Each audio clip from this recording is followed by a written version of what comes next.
ताज्या घडामोडींसाठी पाहत रहा स्टार वेब टीव्ही। लाईक करा, शेअर करा, सबस्क्राईब करा।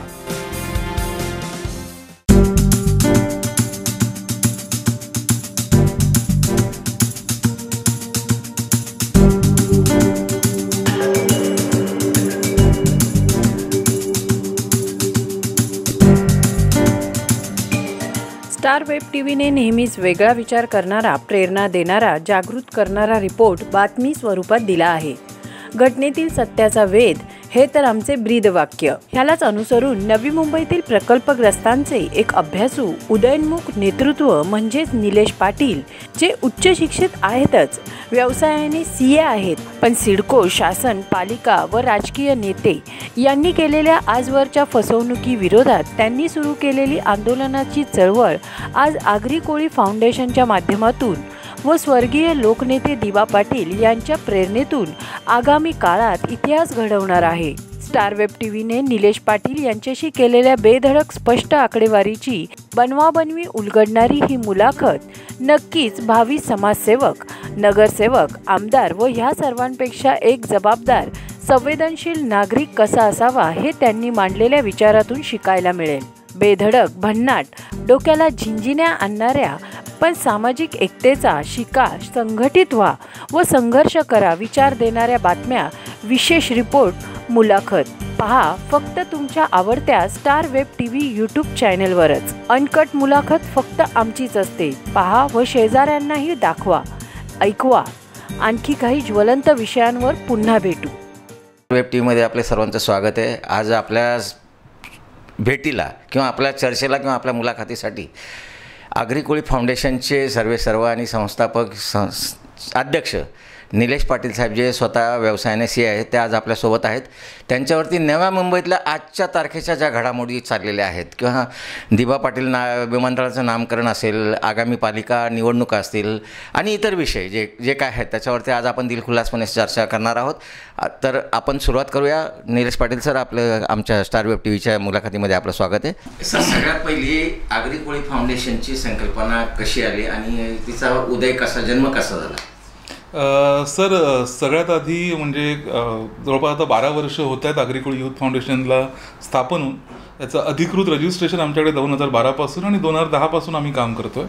प्रामुख्याने जो इथला स्थानिक नवी मुंबई महानगरपालिका क्षेत्रातला भूमिपुत्र आहे, हा प्रामुख्याने आगरी कोळी या घटकातून येतो आणि कुठेतरी त्याची ओळख फक्त हळदींपुरता, दागिन्यांपुरता मर्यादित न राहता किंवा आगरी म्हटला, कोळी म्हटला का लोकांच्या मनामध्ये एखादा कोणतरी असं सफेद कपडे घातलेला आणि खूप गळ्यामध्ये दागिने असलेला किंवा मोठ्या गाडीतनं उतरणारा किंवा भाईगिरी करणारा व्यक्ती, अशा पद्धतीचा एक गैरसमज लोकांमध्ये आम्हाला त्यावेळी लक्षात आला आणि मग आम्हाला वाटलं कुठेतरी एक आपली ओळख वेगळ्या पद्धतीने मांडली जावी। त्याचबरोबर हा भूमिपुत्र या शहरातला, हे शहर वाढतं आहे, म्हणजे आता जवळपास 12 वर्ष उलटल्यानंतर शहराची झपाट्याने प्रगती होते। तर अशावेळी इथला स्थानिक भूमिपुत्र या प्रगतीमध्ये कुठे आहे, त्याला या प्रगतीचा भाग बनवण्यासाठी आम्हाला लक्षात आलं याचं खूप ग्राउंडपासून काम करण्याची आवश्यकता आहे। आणि आमची सुरुवातीची संकल्पना होती की आपण लोकांना आर्थिक सक्षम बनवायचं आहे आणि आर्थिक सक्षम बनवण्यासाठी शैक्षणिक प्रगती किंवा त्याचं प्रबोधन होणं फार गरजेचं आहे। म्हणजे अगदी मुलांचं शिक्षण पूर्ण झालं पाहिजे, 10वी नंतर त्यांनी करायचं काय इथपासून आमचं प्लॅन सुरू झाले होते की त्याला करिअरचे कुठले ऑप्शन्स देता येतील, अगदी कर्ज म्हणजे व्यवसाय करायचा असेल तर कर्ज कसे उपलब्ध होतील किंवा इझी फायनान्स कुठून अवेलेबल करून देता येईल, भांडवल कसं तयार करता येईल किंवा कमी खर्चामधले धंदे कुठले, उद्योग व्यवसाय कुठले, अशा अनेक गोष्टींवरती आम्ही काम करायला सुरुवात केली। मग आम्ही महिलांमध्ये सक्षमीकरणाचे काही प्रयत्न सुरू केले आणि जेव्हा आम्ही ग्राउंडमध्ये काम करत होतो या सगळ्या गोष्टींमध्ये, तेव्हा आम्हाला लक्षात आलं की इथल्या स्थानिक प्रकल्पग्रस्तांचे दुसरे पण अनेक विषय आहेत। मग आम्हाला लक्षात आलं अरे MIDCचा प्रॉब्लेम सुरू आहे, मग आम्हाला कळलं सिडकोचा प्रॉब्लेम सुरू आहे, मग आम्हाला लक्षात आलं अरे गरजेपोटी घरं हा एक विषय आहे, कारण की त्यापूर्वी आम्ही या सगळ्या सामाजिक विषयांचा भाग नव्हतो। पण जेव्हा आम्ही खोलात गेलो, त्याचा भाग बनलो, त्या चळवळीमध्ये आम्ही आलो आणि जेव्हा आम्ही जवळून ह्या सगळ्या गोष्टी बघायला लागल्यानंतर लक्षात आलं आम्हाला की ही चळवळ फक्त इमोशनल ग्राउंडवरती फाईट केली जाते। म्हणजे आम्ही जेव्हा 2011च्या आंदोलनाचा भाग बनलो, 12च्या आंदोलनाचा भाग बनलो, 13च्या म्हणजे दरवर्षी आम्ही आंदोलन, एखादं मार्च-एप्रिलमध्ये एखादं आंदोलन होतं, एखादं ऑक्टोबर-नोव्हेंबरमध्ये आंदोलन होतं।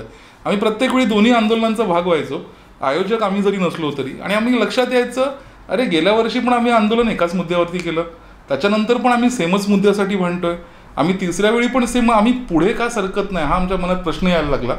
आणि तेव्हा लक्षात आलं की अरे कुठेतरी तांत्रिकदृष्ट्या या आंदोलनाबद्दल काम केलं जात नाही किंवा ह्या चळवळीला तांत्रिकदृष्ट्या कुठेतरी कमजोर आहे. मग सर आमची आगरीकुळी यूथ फाउंडेशन जी प्रबोधनापुरता मर्यादित होती किंवा ती फक्त शैक्षणिक आणि इतर उपक्रमांपुरतं मर्यादित होती, आम्हाला वाटलं कुठंतरी ह्या विषयातून उतरणं भाग आहे. मग आम्ही सर त्याचा स्टडी केला. स्टडी करून आम्ही काही पेपर्स काढले. आमच्याकडे सुदैवाने आमच्यासोबत जोडली गेलेली मंडळी ही सुशिक्षित मंडळी होती. बरेच म्हणजे सगळे स्वतःच्या पायावर उभे असलेले, अगदी डॉक्टर्स आहेत, इंजिनियर्स आहेत, त्याच्यानंतर वकील आहेत, चार्टर्ड अकाउंटंट्स आहेत, सगळ्या प्रोफेशनमधली लोक जे व्यावसायिक पण आहेत आणि समाजाबद्दल त्यांना काहीतरी वाटतं अशी मंडळी आमच्या टीमचा भाग होती. मग आम्ही सर इंटरनली RTIच्या टीम्स बनवल्या. आम्ही RTIच्या अंतर्गत माहिती घ्यायला लागलो. मग आम्हाला ज्या ज्या माहिती अपूर्ण होत्या शासकीय GRS पासून सगळ्या गोष्टी कळल्यानंतर मग लक्षात आलं, अरे गोम इथे आहे, ही गोष्ट हिट केली पाहिजे. मग आम्हाला त्यावेळी लक्षात आलं की गरजेपोटी घर हा खूप मोठा जिव्हाळ्याचा विषय होता. कारण लोक घर बांधायची आणि त्याच्यावरती कारवाया व्हायच्या. त्याच्यावरनं खूप एक तुम्हाला माहिती असेल 2014-2015 खूप जास्त सगळीकडे अस्वस्थता होती, असंतोष होता नवी मुंबई परिसरामध्ये खास करून. आणि त्यावेळी आम्ही त्याचं मागोवा घेतला की का रे परमिशन घेऊन बांधत का नाही आहे. मग लक्षात आलं परमिशन मिळत नाही. मग आम्ही पालिका आणि सिडको अधिकाऱ्यांना विचारलं परवानगी का देत नाही आहे. मग ते म्हणतात जमीन तुमची नाही आहे, जमीन सिडकोची आहे. मग म्हटलं पण आम्हाला तर अलॉकेट झालं आहे, आम्हाला असं आलेलं आहे लक्षात की आमच्या नावे होणार आहे. मग ते तिथून तशी अर्धवट वगैरे उत्तरं मिळायची. मग लक्षात आलं जोपर्यंत जमीन नावावरती होत नाही तोपर्यंत प्रॉब्लेम सॉल्व्ह होत नाही. आणि मग त्या RTIमधनं मिळालेल्या माहितीतनं मग आम्ही थोडं त्याची मांडणी केल्यानंतर लक्षात आलं, अरे इथे घोडं अडलं आहे, तिथे मध्ये काही गॅप्स आहेत. उदाहरणार्थ 2009 एक आपला सिटी सर्वेचा GR झाला होता 12 ऑगस्ट 2009. तो सिटी सर्वेचा GRवरती पुढे काहीच झालं नाही. आम्ही RTIमध्ये माहिती घेतली आणि तिथे लक्षात आलं की त्याला एका कालावधी उलटल्यामुळे त्याच्यावरती प्रॅक्टिकली काम होत नाही आहे, त्यांना रिपरमिशनची गरज आहे. मग ती रिपरमिशनची गरज आहे. आम्ही थोडेसे आमच्या लेवलवर पाठपुरावा केले, कोणी काय त्याला फार महत्त्व दिलं नाही, त्याच्यावरती कोणी काही काम केलं नाही. आम्हाला लक्षात आलं की 2008 सिडकोनी 9949 नावाचा एक बोर्ड रिझोल्युशन केलेलं आहे, ज्याच्यामध्ये गरजेपोटी घरं नियमित करताना किती पैसे आकारायचे ते दर पण दिलेले आहेत. म्हणजे 100 मीटरला काय दर आहे, 200 मीटरला काय, 300 मीटरला काय, 400 मीटरपर्यंत सवलतीचे दर होते, नंतर मार्केट रेट अप्लिकेबल होतं. तर म्हटलं त्याचं काय झालं ते लक्षात आलं 2010 त्याला GR झाला आहे त्याचा. मग इम्प्लिमेंट का होत नाही. मग लक्षात आलं त्याच्यामध्ये काहीतरी दुरुस्ती सुचवल्या गेल्या होत्या, त्या दुरुस्तीवरती काय पुढे काम झालेलं नाही आणि ते घोडं अडकलं तिथे. मग पुढे धक्का मारा कोणी काही केलं नाही. मग 2017 शेवटी आम्हाला आंदोलनाचं अस्त्र उगारावं लागलं आणि 2017 एक भलं मोठं आंदोलन लोकांच्या सहकार्यानं आपण ते यशस्वी केलं. जवळपास लाखभर लोक त्या आंदोलनाचा भाग होती. त्यावेळी पण आम्हाला सांगितलं जात होतं की लोक काही येणार नाहीत, पण आम्ही लोकांपर्यंत पोचलो, लोकांपर्यंत विषय समजून सांगितला, लोकांना तो विषय कळला, विषय पटला, लोक आमच्यासोबत आले. तो पहिलं आंदोलन असेल ज्यावेळी ज्या यंत्रणेच्या विरुद्ध आपण आंदोलन करतोय त्या यंत्रणेकडनं लेखी उत्तर घेऊन ते आंदोलन त्यावेळी मागं घेण्यात आलं होतं. अनेकांनी वेगवेगळ्या वावड्या उठवल्या आंदोलन फेल झाल्याबद्दलचं, पण आम्ही अधिकृतरित्या नगरविकास विभागाकडनं पत्र आल्यावरतीच ते आंदोलन मागं घेतलं होतं. आणि त्या पत्राची गंमत अशी की त्या पत्रात पण हे अधिकारी वर्ग साहेब इतके चालाख असतात, इतके चपळ असतात की शब्द खेळ खेळण्यामध्ये हे लोक माहीर आहेत. म्हणजे आम्ही पण त्यावेळी थोडे नवीन होतो, आम्हाला पण ती गोष्ट कळता थोडासा आम्हाला कळलं, पण त्या लेटरनी फार काही फायदा झाला नाही असं म्हणता येणार नाही आपल्याला. पण एक खूप महत्त्वाची गोष्ट त्या लेटरनी केली की त्या लेटरमुळे जे अडकलेला कार्यक्रम होता GRचा 2009चा, जो 2014 पासून बंद पडला होता, त्याच्यावरती ॲक्टिव्हिटी बंद होती कारण की परमिशन नव्हती. या 2017च्या पत्रामुळे त्याच्यावरती जेव्हा प्रशासकीय पाठपुरावे सुरू झाले आमचे, त्यावेळी फेब्रुवारी 2018 परमिशन इन प्रिन्सिपल सँक्शनची निघाली की बाबा ह्या संदर्भातले जे काही ह्यापूर्वीचे निर्णय असतील त्याला इन प्रिन्सिपल सँक्शन कन्सिडर करा आणि त्याच्यावरती ॲक्टिव्हिटी पुढे करा. त्यामुळे 2014ला बंद पडलेलं कामकाज त्या GRवरचं 9चं 2018ला परत सुरू झालं त्या आंदोलनानंतर, त्या लेटरनंतर. आणि त्याच्यामुळे ती पुन्हा जी प्रशासनाची चाकं आहे ती फिरायला लागली. ती सायकल फिरायला लागल्यानंतर पुन्हा सिडकोच्या लक्षात आलं की त्यांच्या हातातनं ही विस्तारित गावठाण जी सो कॉल्ड ते क्लेम करत आहेत की विस्तारित गावठाणात ते मालक आहेत, पण पुन्हा एकदा सगळ्यांच्या माहितीसाठी विस्तारित गावठाणातली जमीन भूमिपुत्रांनी कधी सोडलीच नव्हती. त्यांचं पोझिशन त्यांच्याकडे सातत्यानं होतं. तुम्ही सर्वे केला नाही, तुमच्याकडे रेकॉर्ड नाही आहेत, तुम्ही जागेवर येऊन पोझिशन घेतलेलं नाही आहे, हा सिडकोचा प्रॉब्लेम आहे, तो आमचा प्रॉब्लेम नाही आहे. आम्ही तिथे 60 वर्ष असो, 70 वर्ष असो, 90, आम्ही तिथेच आहोत. आम्ही कुठे गेलोच ना, आम्ही आमच्याच गावात आहोत, आम्ही आमच्याच जागेवरती आहोत. आम्ही आमच्या शेतात बांधलेलं ते घर आहे, त्या शेताचे पैसे आम्ही घेतले नाही आहेत किंवा त्या शेताचं पोझिशन आम्ही कधी सोडलं नव्हतं. तर त्या जागेत बांधलेल्या घराला तुम्ही जर का स्वतःचं म्हणत असाल, ती पूर्णपणे चुकीची गोष्ट आहे. म्हणून आम्ही म्हणतोय की तो जो 2009चा साहेब GR ॲक्टिवेट झाला आहे, त्याचे ॲक्टिवेट झाल्याचे पुरावे आमच्याकडे आहेत. प्रशासकीय पत्र, प्रशासकीय ज्या एकमेकांबरोबर त्यांचे इंटर एक्सचेंजेस होतात लेटर्सची, ती सगळी माहिती आमच्याकडे उपलब्ध आहे. आम्ही ती पोर्टलवर टाकलेली आहे, वेळोवेळी लोकांमध्ये ती आम्ही म्हणजे जाहीर केलेली आहे.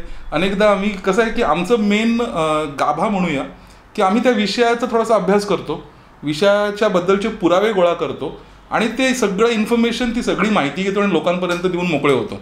आम्ही आमच्याकडे काही राखून ठेवत नाही. म्हणजे अनेकदा गाव मिटिंगांमध्ये आम्ही स्क्रीनवरती आम्ही ते सगळे GR वगैरे दाखवतो आणि आम्ही नुसते दाखवत नाही, तिथल्या ग्रुप्सवरती ते सगळं PDF बनवून आम्ही सर्क्युलेट केलेले आहेत. आमच्याकडे ते आज पण उपलब्ध आहेत. ज्यांना कोणाला हवं आहे ते आमच्याकडनं पुन्हा घेऊ शकतात. तात्पर्य इतकंच आहे की ती गोष्ट जर का अंमलबजावणी होते, म्हणजे आमच्याकडे प्रशासकीय अधिकाऱ्यांबरोबर साहेब भांडणं होतात. म्हणजे त्या सांडपाड्यामध्ये त्या लोकांना फसवून तो एक मूळ गावठाणाचा सर्वे करून घेतला. सारसोळ्यामध्ये ती फसवणूक करण्याचा प्रयत्न होता, जू गावात प्रयत्न होता, तिथला आमच्या कार्यकर्त्याने तो हाणून पाडला. तर तिथे आमचं तितकंच म्हणणं होतं, साहेब लेटर आहे, लेटरमध्ये लिहिलं आहे की गावठाणाचं पण करायचं आहे आणि ते विस्तारित क्षेत्राचं पण करायचं आहे. जर का लेटरमध्ये तुम्हाला विस्तारित क्षेत्राचं करायचं आहे तर तुम्ही करत का नाही आहात?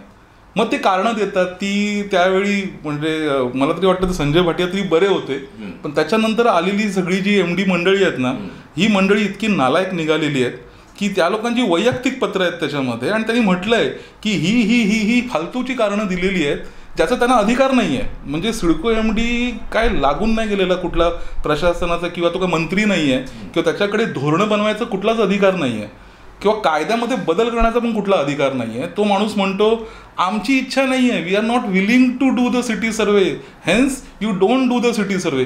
अरे विलिंग तुमची इच्छा विचारली कोणी आहे? म्हणजे जर का प्रशासकीय जर का पातळीवरती विचार केला तर GR निघाला आहे की जे महानगरपालिकेच्या ताब्यात असलेलं क्षेत्र आणि सिडकोच्या ताब्यात असलेलं क्षेत्र, कुठला एरिया ठाणे तालुक्यातला म्हणजे कुठला नवी मुंबई महानगरपालिका क्षेत्रात येणारा, तो त्या क्षेत्राचं पण सिटी सर्वे करा असा GR आहे. त्या प्रशासनानुसार, त्या GRनुसार जो जिल्हा भूमी अभिलेख असतो, त्या जिल्हा भूमी अभिलेख काय करतो, त्याचं पूर्ण प्लॅनिंग रेडी करतो. प्लॅनिंग रेडी करून त्याला त्या भागातले तो एजन्सी म्हणजे सर्वे अधिकारी नेमतो किंवा या एक सर्वे अधिकाऱ्याला 10 गावांचं दिलं, 15 गावांचं दिलं, असं ते प्लॅनिंग करून तो लेटर एक्सचेंज करतो. त्याचं काम असतं जे कोणी जागेचा मालक असेल, होल्डर असेल, त्याला नोटीस देणे की बाबा आम्ही तुमच्या क्षेत्रात येतोय, या सेक्शनप्रमाणे आम्ही तुमचं सर्वे करणार आहोत, तुम्ही इथे हजर राहा, याचं मी तुम्हाला इंटिमेशन देतो. परमिशन नाही मागत आहे. मी तुम्हाला आता पण पत्र दाखवू शकतो की जे जिल्हा भूमी अभिलेखनी सिडकोला लिहिलं आहे. सिडकोला काय लिहिलं आहे, बस तुमच्या भागामध्ये आम्हाला करायचं आहे, तर तुमच्या भागामध्ये म्हणजे कारण की ते सिडकोचा भाग म्हणतात या सगळ्या एरियाला, ते म्हणतात की तुमच्याकडे रेडीमेड मॅप्स आहेत तुमच्याकडे, कारण त्यांनी शासनाने सांगितलेलं आहे सिडकोकडे सगळे रेडीमेड मॅप आहेत, सिडकोने नोड प्लान्स बनवलेले आहेत, सिडकोकडे सगळी डेटा आहे, यादी आहे, तुम्ही ती यादी घ्या म्हणजे तुमचं अर्ध काम कंप्लीट होईल आणि पुढचे प्रोसेस स्टार्ट करा. सिडकोच्या लेटरमध्ये परमिशन सीक करणारी कुठलीच गोष्ट नाही आहे, म्हणजे परमिशन मागणारी गोष्ट नाही आहे, माहिती मागणारी गोष्ट आहे की आम्हाला माहिती द्या, आम्ही काम करतो. त्या लेटरचा दुरुपयोग सिडको अशी करते की तुम्ही माहिती मागवली, ती माहिती तर देतो पण आम्हाला सिटी सर्वे नाही करायचा. तुम्ही कोण लागून गेलं सिटी सर्वे नाही करणारे म्हणून?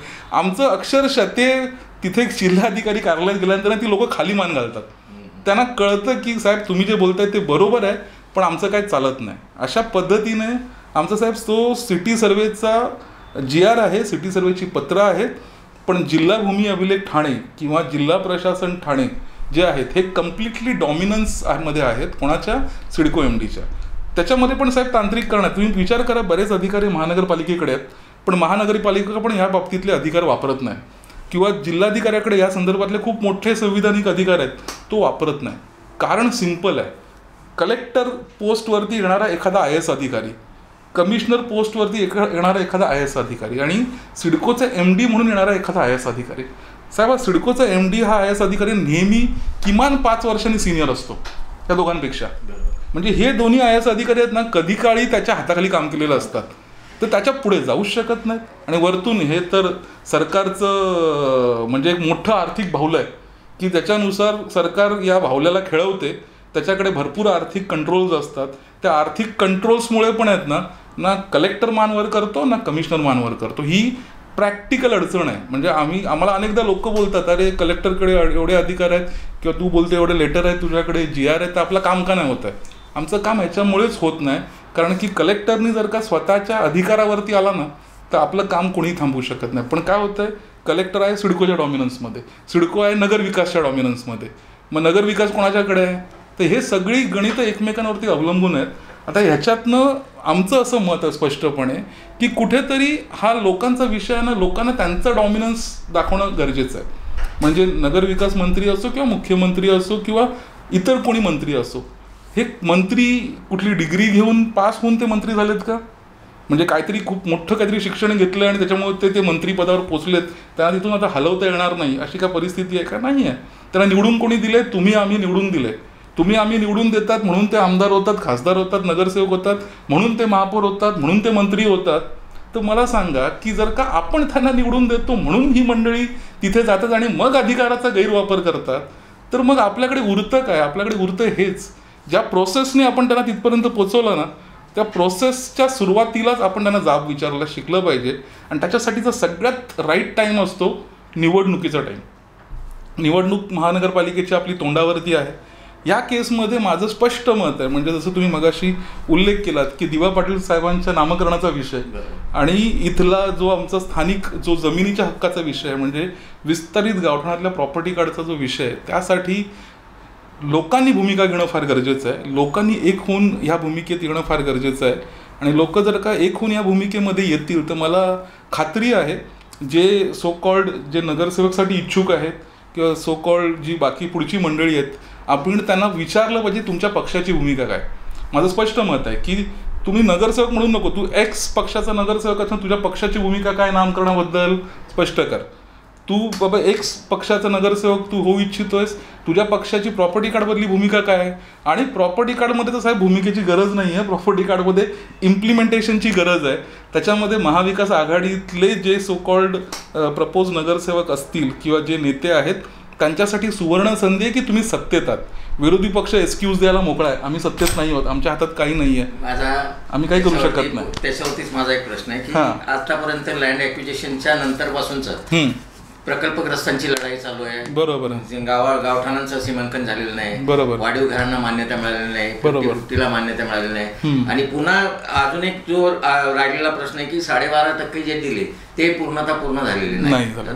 बरोबर. अशा वेळेला आजच्या तारखेपर्यंत प्रकल्पग्रस्तांचेच एक नेते 5 कॅबिनेट सांभाळलेलं, त्यांनी पालकमंत्री होते, त्यांच्या घरात खासदारकी होती, त्यांच्याच घरात महापौर पद होतं. हे असताना त्यांनी प्रकल्पग्रस्तांच्या या मागण्यांचा पाठपुरावा केला असं दाखवलं आणि अनेक निवडणुका जिंकल्या. परंतु आजच्या तारखेला त्यांचं काय मत आहे ते माहीत नाही. परंतु तुम्हाला असं वाटतं वैयक्तिक की त्यावेळेला त्यांनी आमच्या प्रकल्पग्रस्तांना फसून आणि त्यांनी निवडणुका जिंकल्या किंवा या प्रश्नावरती तेवढं गांभीर्याने त्यांनी हे केलं नाही की जेवढं करायला पाहिजे होतं, जे अधिकार त्यांना वापरायला पाहिजे होते किंवा त्यांची इच्छाशक्ती नव्हती? काय सांगा सर? मला असं वाटतंय की त्यांनी त्याच्यावरती किती पाठपुरावे केले. आता आम्ही जेव्हा प्रॅक्टिकली विचार करतो त्यावेळी किमान 3 सरकार आम्ही बघतो. हे तिसरं सरकार आहे जे आमच्या चळवळीमध्ये माझ्यासमोर असलेलं आहे. पहिल्या सरकार जेव्हा काँग्रेस राष्ट्रवादीचं होतं त्यावेळी पण बऱ्यापैकी पाठपुरावे झाले होते.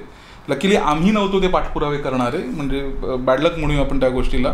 पण नंतरच्या सरकारांमध्ये आम्ही झाडून सगळ्यांबरोबर सर पाठपुरावे केले, इन्क्लुडिंग हे त्यावेळी आमदार असताना सुद्धा आम्ही त्यांच्यापर्यंत असं नाही की आम्ही फक्त निवेदनं दिलेत, आम्ही तासभर चर्चा केली. आम्ही याच्यावरती सोल्युशन्स, कारण की साहेब आमचं आगरी कोळी युथ फाउंडेशन नुसतं इमोशनल प्रश्न मांडणाऱ्यांपैकी आम्ही नाही आहोत. आम्ही म्हणतो साहेब आम्ही प्रश्न पण देतो आणि आम्ही उत्तर पण देतोय, फक्त उत्तराचा अधिकार आमच्याकडे नाही. मी कितीही मांडलं की याला या पद्धतीने सॉल्व्ह करा, याला सॉल्व्ह करणं हे जे राज्य सत्तेत जी मंडळी बसली आहेत ते असतात. त्यामुळे कुठेतरी सत्तेत असलेल्या मंडळींना हे सोपं आहे, विरोधात असलेल्या मंडळींसाठी हे कठीण आहे. म्हणजे आता याच्यात मला फार दोष देता येत नाही आहे, कारण की त्यावेळी आम्ही जेव्हा याच्यावरती स्ट्रॉंगली पाठपुरावे करायला लागलो तेव्हा इथली राष्ट्रवादीची मंडळी ही विरोधात होती, पण BJP वाली मंडळी सत्तेत होती. त्याच्यामुळे त्यांना तो स्कोप होता. त्यांचं म्हणजे स्पष्ट म्हणायचं झालं तर नायकांकडे अनेकदा आमचे पाठपुरावे झालेत, संदीप नायकांकडे पण आणि गणेश नायकांकडे पण. त्यांनी ऐकून घेतलं, त्यावेळी गोष्टी करून घेतल्या, पण त्यांनी सत्तेत नसल्याचं एक्सक्यूज अनेकदा दिला की ते सत्तेत नाही आहेत. काहींची गंमत अशी आहे की ताईंबरोबर पण आमच्या अनेकदा चर्चा झाल्या, काहींकडे निवेदन आहे. ताईंनी आमचा विष्णुदास भावे नाट्यगृहामध्ये प्रेझेंटेशनचा कार्यक्रम ठेवला होता. मला तो दिवस अजूनही आठवतोय. दिवाळीच्या दुसऱ्या तिसऱ्या दिवशीची गोष्ट, ऑक्टोबर 18 बहुतेक ती तारीख असावी. तर त्याच्यामध्ये त्यांना सगळं मान्य आहे. ताई बोलताना पण कम्प्लिटली आम्ही जे बोलतो तसंच म्हणतात. आम्ही म्हणतो आम्हाला सिटी सर्वे पाहिजे, ताई पण म्हणतात सिटी सर्वे पाहिजे. आम्ही म्हणतो आम्हाला विस्तारित गावठाणात प्रॉपर्टी कार्ड पाहिजे, ताई पण म्हणतात प्रॉपर्टी कार्ड पाहिजे. गंमत अशी होते की हे जे सोखड प्रशासकीय अधिकारी आहेत, खास करून सिडकोत बसलेली मंडळी, हे मंडळी फिरवतात त्यांना. आणि हे फिरून जेव्हा आम्ही ताईंकडे कागदाची मागणी करतो, त्या सहजासहजी आम्हाला देत नाही, त्या आम्ही काढतो. कागद काढल्यानंतर लक्षात येतं ही मंडळी बोलताना सिटी सर्वे बोलतात पण करताना सिटी सर्वे करत नाहीत. हे बोलताना प्रॉपर्टी कार्ड बोलतात पण आणताना क्लस्टर घेऊन येतात. मग ही जी गोलगोल फिरवणं जे आहे ते चुकीचं आहे. म्हणजे एक तर ताईंनी करेक्ट करावं स्वतःला, माझं स्पष्ट मत आहे. आणि सिडको अधिकारी फिरवायचं तर सिडको अधिकाऱ्यांची कॉलर धरली पाहिजे आपण, की तुम्ही आम्हाला असं फसवू कसं शकताय. बाकी जो आमचं काम करणार आहे आम्ही त्याला सॅल्यूट करायला तयार आहोत. पण आता गंमत तीच आहे, पुन्हा विरोधात असलेल्या लोकांसाठी सोपं काम आहे एक्सक्यूज देणं की आम्ही सत्तेत नाही आहोत, आमच्या हातात नाहीत. पण जे सत्तेत आहेत त्यांच्याकडे संधी पण आहे आणि त्यांना आम्ही जाब पण विचारणार आहोत. त्यामुळे त्यांनी संधीचा फायदा घेऊन जर का आमचं काम कंप्लीट केलं, आम्ही त्यांच्यासोबत असू. आणि साहेब मी अनेकदा स्पष्ट भूमिका घेतली आम्ही की जो आमचं काम कंप्लीट करेल, आम्हाला आश्वासनं नका देऊ. आश्वासनं साहेब 10 वर्षापासून ऐकतोय आम्ही. परत मागे दिवाळी, भूमिपुत्रांची दिवाळी, सोनं केलं दिवाळीचं वगैरे वगैरे 4 वेळा तसे बॅनर बघितले साहेब आम्ही. ते बॅनर बघून आम्हाला कंटाळा आलाय. आम्हाला आश्वासनं नको, आम्हाला ठोस कृती हवी आहे. आम्ही तुम्हाला म्हणजे स्पेसिफिकली महाविकास आघाडीच्या सरकारमधल्या बसलेल्या नेत्यांना माझं स्पष्ट विनंती, आव्हान आहे. एक गाव धरा, एक कार्यकर्ता धरा तुमचा, एका गावात या, एका गावातल्या एका कार्यकर्त्याचं विस्तारित गावठाणातल्या घराचा सर्वे करा, एकाच करा. आणि त्याला त्याची जी प्रोसेस असते ना सिटी सर्वे ती पूर्ण करा. येताना फक्त योग्य ते लेटर घेऊन या की तुम्ही सिटी सर्वेची एक प्रोसेस आहे. सिटी सर्वेच्या प्रोसेसनुसार सुरुवातीला एक नोटीस द्यावी लागते. मग नोटीस दिल्यानंतर तुम्ही जागेवर येऊन एक पर्टिक्युलर फॉर्ममध्ये ती प्रोसेस कंप्लीट करायची असते. ती प्रोसेस तुम्ही पूर्ण करा.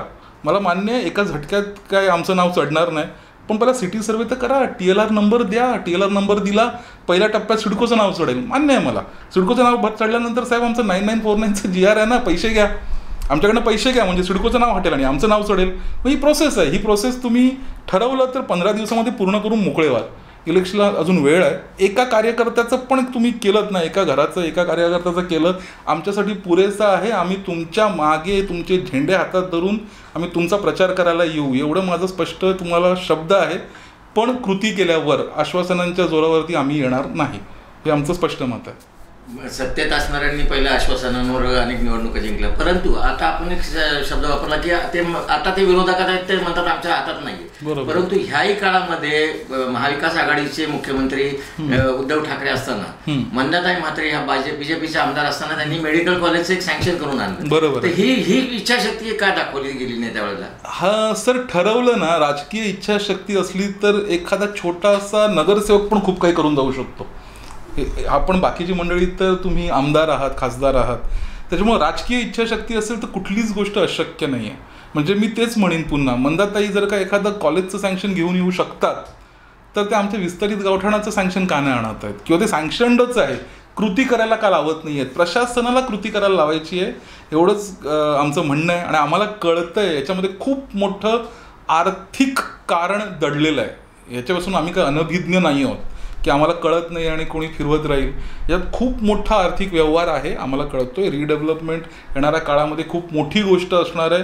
आम्हाला तीच भीती वाटते. आम्ही प्रॉपर्टी कार्डसाठी साहेब भविष्यात जो क्लस्टर येणार आहे ना, आम्ही का विरोध करतोय की आम्हाला त्याच्यामध्ये संरक्षण नाही आहे. प्रॉब्लेम हा आहे की आम्ही जर का सिडकोचा क्लस्टर स्वीकारला तर आम्ही वाऱ्यावरती आहोत. माझ्यासारखी काही ठराविक मला माझं वैयक्तिक काहीच नुकसान होणार नाही साहेब. माझं घर आहे G+1चं गावामध्ये, 1.25 गुंठ्याच्या आसपासचं माझं घर आहे. मला अजिबात नुकसान होणार नाही, कारण की मला तो क्लस्टरचा कंप्लीट कायदा माहिती आहे. कोणी मला फसवू शकणार नाही आहे. मी अलर्ट असणार आहे. माझी गोष्ट आहे ती मी घेणार. माझ्यासारखे किती लोक आहेत तो, माझ्यासारखी 5% लोक आहेत, 10% लोक आहेत, 90% लोकांनी काय करायचं? 90% लोकांना लुटायला बसलेलं प्रशासन आहे, त्यांच्यासाठी भांडायला लागतं. आणि मग त्यांना जर का प्रॉपर्टी कार्ड मिळतो तर त्यांच्याकडे एक लँडचं एक टायटल येतं, एक डॉक्युमेंट येतो. उद्याला कुठलाही बिल्डर, कुठलाही नेता, कुठलाही प्रशासन जर का फसवण्याचा प्रयत्न करेल आणि फसल्यानंतर त्याला कळलं की मला फसवलं गेलं आहे, किमान तो कोर्टात दाद मागू शकतो. तो त्या प्रोजेक्टवरती तो स्टे आणू शकतो आणि तो बोलू शकतो की तुम्ही मला एक्स ठरवलं होतं पण तुम्ही मला ते देत नाही आहात, तर मी तुमचा प्रोजेक्ट का होऊन द्यावा. पण जर का मी ते न करता ह्यांच्या क्लस्टरला जर का बळी पडलो आणि उद्याला मला फसवलं तर माझ्याकडे काहीच स्कोप नाही आहे भांडायसाठी, किंवा मी कोणाला काहीच करू शकत नाही. म्हणजे उद्याला ते म्हणतील ओके तुला इतके 1000 फूट द्यायचं ठरलं आहे ना, 1000 फूट नाही देत, तुला 400 फूटच देतो, घ्यायचं तर गप घे, तर घेऊ पण नको. ही भाषा करायला लागल्यानंतर कोण त्याला हे करणार आहे? म्हणजे कसं त्या माणूस हे करणार आहे? म्हणून त्याला संरक्षित करण्यासाठी आम्ही प्रॉपर्टी कार्डसाठी भांडतोय. आम्हाला प्रॉपर्टी कार्ड मिळालं तर प्रत्येक एक जो जनसामान्य आहे, ज्याला आवाज नसतो, ज्याच्यामध्ये शक्ती नसते, त्या शक्ती नसलेल्या माणसाला शक्ती देण्यासाठी प्रॉपर्टी कार्ड आहे. आणि म्हणून ती मागणी आम्ही लावून धरलेली आहे. इलेक्शन झाल्यानंतर आम्ही ती जोमानी लावतो, कारण की अनेकदा आम्हाला हा पण प्रश्न केला जातो की इलेक्शन आल्यानंतर तुम्हाला कसे काही विषय सुचतात. म्हणजे तो तुमचा प्रश्न पण असेल पुढचा, तर त्या प्रश्नाचं मला उत्तर नक्कीच द्यायला आवडेल. कसं असतं की आतापर्यंत तुम्ही एक विचार करा की तुमचं खूप पोट भरलेलं आहे साहेब, तुम्ही जेवून तृप्त आहात आणि तुमच्या नावडीचं ताट तुमच्या समोर आणलं आहे, तुम्ही काय कराल? त्या ताटाकडे बघाल तरी का? जर तुमचं पोट भरलेलं असेल आणि तुमच्या आवडीची नसलेली भाजी, आवडीचं नसलेलं जेवण तुमच्या समोर ठेवलेलं आहे, तुम्ही ते बघणार पण नाही. तुम्ही मला लांब कर, मला वास पण सहन होत नाही आहे. ही साधी गोष्ट आहे, मानवी स्वभाव आहे. पण विचार करा की मला भूक लागली आहे, सपाटून भूक लागली आहे, की मी उपाशी आहे सकाळपासून, माझ्या पोटात काय अन्नाचा कण नाही गेलेला, मला सपाटून भूक लागली. मी विचार करीन ना मला आवडतं आहे ना आवडतं, मी बोलीन बाबा आण, खाण्यासारखं आहे ना, ताजं आहे ना, मला आवडत नाही कारल्याची भाजी आण बाबा, ती मिक्स रोटी जी असते याची बनवलेली ग्रेनची, मिक्स ग्रेनची मला नाही आवडत, आण बाबा, मला भूक लागली आहे. मग मी ती कारल्याची भाजी पण खाणार. का खाणार? मला भूक लागलेली असते. निवडणुका आहेत ना, निवडणुका हे नेते लोकांचं पोट रिकामं केलेला टाईम असतो, तेव्हा त्यांना भुका लागलेल्या असतात, तेव्हा त्यांना तुमची आमची सगळ्यांची गरज असते.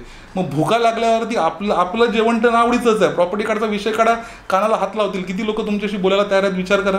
तुम्ही विचारा तुमच्या स्थानिक नगरसेवकांपासून अनेक तुमच्या नेत्यांपर्यंत जा आणि फक्त विचारा, दादा माझा प्रॉपर्टी कार्डचा प्रॉब्लेम का नाही सॉल्व्ह होत आहे किंवा कसा सॉल्व्ह होणार आहे? तू बोलेल अरे बाबा बोलू नको, किचकट विषय आहे.